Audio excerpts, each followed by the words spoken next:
We're glad today that we have Dr. Bahaa Abdelmegid to discuss his book, Theresa and Speaking with Strangers. It's two novellas published by AUC Press in translation. And anyone who has questions, please go ahead and ask Dr. Bahaa. I'll just start out the conversation and then everyone can ask. What inspired you to write Theresa? Because this is one that I do love to thank everybody at AUC Press for making Theresa and Speaking with Stranger a reality, because I think it was a very bold topic. Actually, when I started writing Theresa, I wrote it when I was in Dublin. I felt like it's similar to Egypt, and life and the conflict is the same, like between the sects of the country at the same time. So I tried to see how can I use my background as Egyptian to write a novel about Egypt. So I started write about Shobra, which is a place which I used to live when I was young, but actually I left it to Maadi. And once I left to Maadi, when I was living in Shobra, I wanted to go out. I want to see different place. My expectation, like I was studying English literature, I want to live in a quieter place. But actually, since I left Shobra, I started to miss the heat, to miss the noise, to miss the fury of the people. So it was like writing with a nostalgia. The novel is autobiographical because me, as I have seen Shobra, where Christian and the Muslim and Jewish were living together in a very idealistic atmosphere with no prejudice against each other. Maybe in the other area you can see prejudice, but what about this? What makes this place a very tolerant area? I think because people understand that religion is not the norm. It's the way people deal with each other, and that the essence of religion is peace and understanding and so on. So I start to create an atmosphere of the novel about two families, one Christian, one Muslim, and how they interact together through two women characters, Suzan and Kenawy. You see how they develop. If the life in Egypt, the system in Egypt is okay, they are friendly and they are nice to each other. If the political regime is disturbed, or the politics has a problem, so they start to have some kind of misconceptions because religion starts to stand in between, and sometimes governments use this as something to create. So I was against this. I want people to live as they are together. Theresa here is the name of a church in Shobra, and I remember one of the scenes of the novel.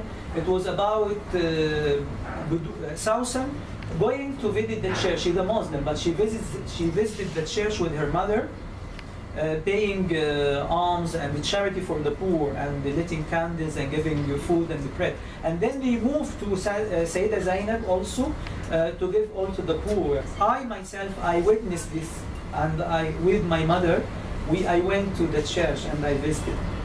And so, okay, the novel carries a Christian symbol, but at the same time it carries the essence, not Shobra as a Christian.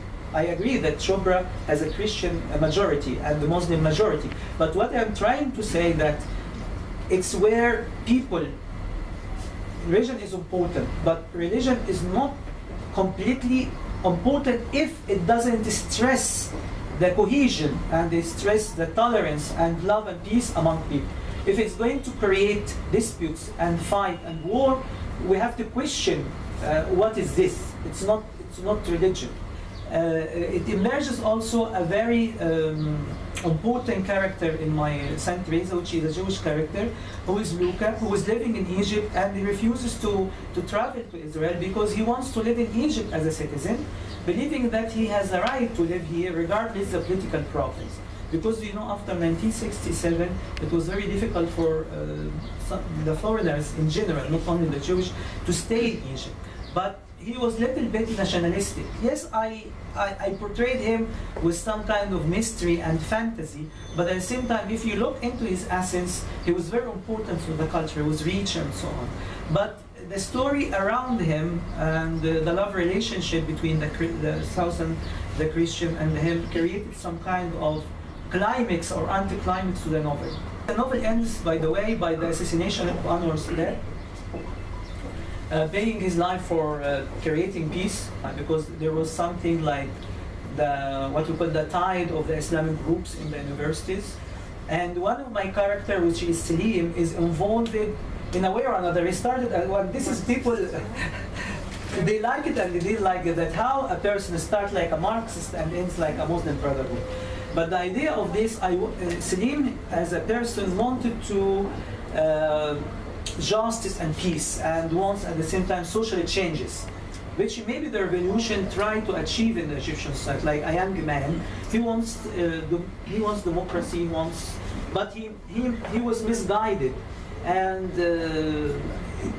he ended his life in prison, like because he participated in the assassination of Anwar Sadat. And so the novel itself has bits and pieces of our life during that time.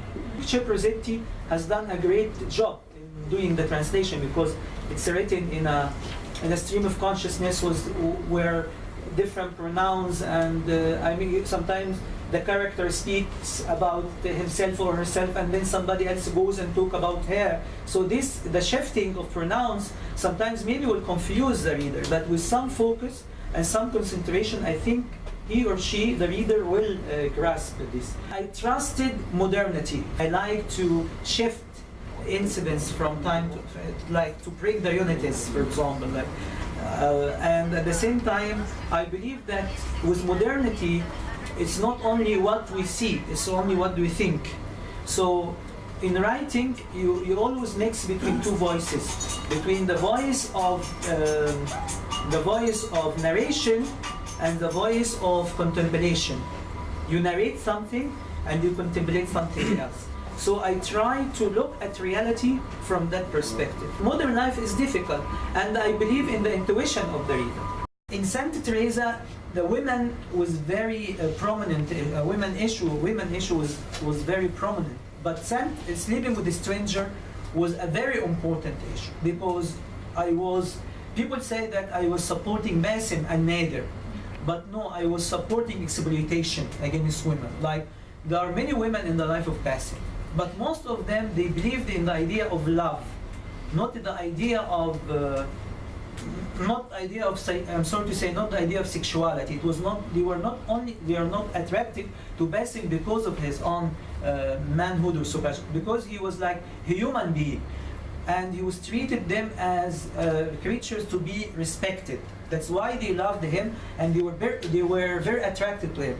But Nader, the anti-hero or the anti-protagonist, he was like looking at him and always saying mischievous expression about him, because he was incapable of producing a very positive character like him. But at the same time, in some points, when Nader spoke about Basim, he was condemning him, because me, as a narrator, not as a Bahaa Abdelmegid, I don't like people to use your emotions, to work on your emotions, and they are deceived. Okay, one day you will discover that they are deceiving you. So this is a problem with Basim. Whether he's exploiting foreigners or exploiting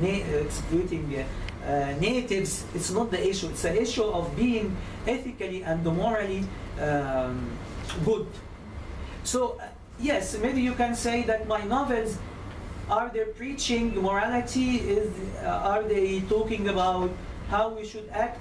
Part of literature is this. Part of literature is to attract your attention to reality and what's good and what's bad. I read Sleeping with Strangers. There were two main characters. None of them has this ambition to have change. It's just maybe maturity. Yes. This is the case of maturity. Yes. It is what's important.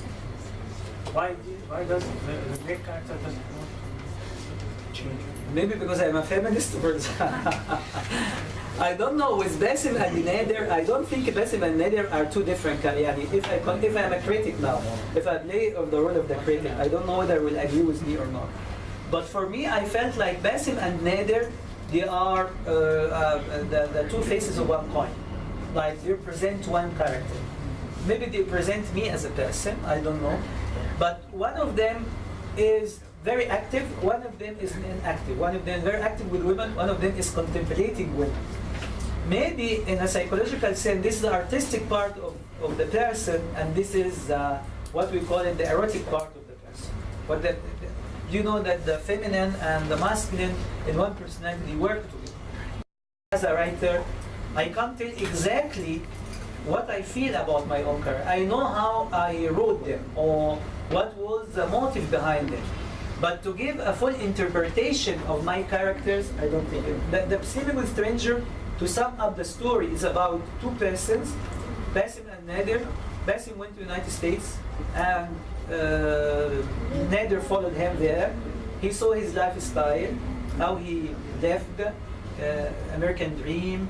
The American dream became like not American dream because he was in prison. And then he came back. He tried to live in downtown, trying to work. He has no job to do, or he doesn't want to work. He works like for women, like women start to spend the money on him, and like Jogolo or something like that. And then Nader is a university, maybe a scholar. He wants to do his PhD, and he is aspiring to write. And so they are, both of them are looking at each other. One of them says, "What you are doing is wrong.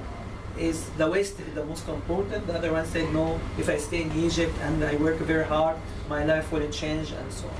Who wins the bet? I don't know. Till now, I should write like second poem. But most of them, they are looking for a change in their own life. But Basim was a victim, I think so, because he was living with a father who was a little bit dictatorial. Sleeping with Stranger were written before the revolution. 2005, like it was published 2005 and translated by American University Press at 2010. And it was very prophetic, and the novel starts with he moved and then explosion, like يتحرك باسم, and then لا يسمع سوى دول انفجارات, the explosion. I think this is exactly what I want. You leave them shouting along with the masses and you set off. Then you hear nothing but gunshots and see only clouds of smoke. It's actually what happened in Tahrir. It was like very close to Tahrir, that people were demonstrating against Mubarak and with the movement of Kifaya, which is called the enough is stop it, and we don't want any more.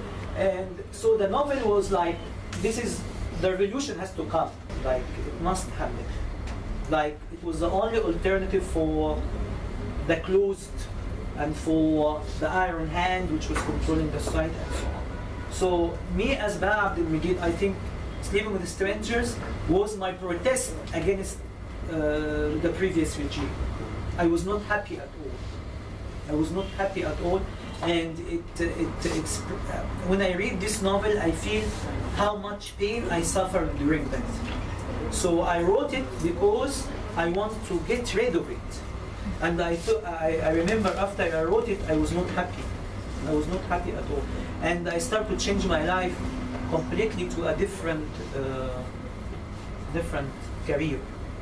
I said, okay, I have, like it was like a catharsis. It was like a purgation of the pain.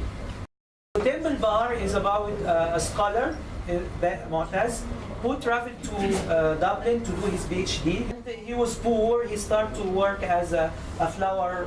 He started to sell flowers, and his life in Dublin. And before he traveled to Dublin, he was in love with an actress. Temple Bar will be, inshallah, will be a bestseller. It will be read widely because it's very sincere. At that time I was very mature as a writer. I tried to write a text, not to publish a text. I want to say, this is my own writing. I wrote about an alien area, which was Dublin.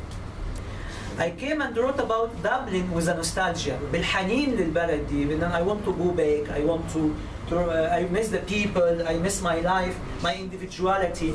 And at the same time, when I came back, many changes took place in my life. And what happened to me in the last 10 years in my life, it was like a reflection in my novel. It was like I was lucky, like sometimes, okay, it was not happy time and I was not happy at that time. But what happened that, what I passed through was a material for writing. But I don't want to say that it's a complete autobiography. It's like semi-autobiography. But I wanted to create art more than confession. I don't want to be a confessional writer writing about incidents or experience took place with me, but I want to write art.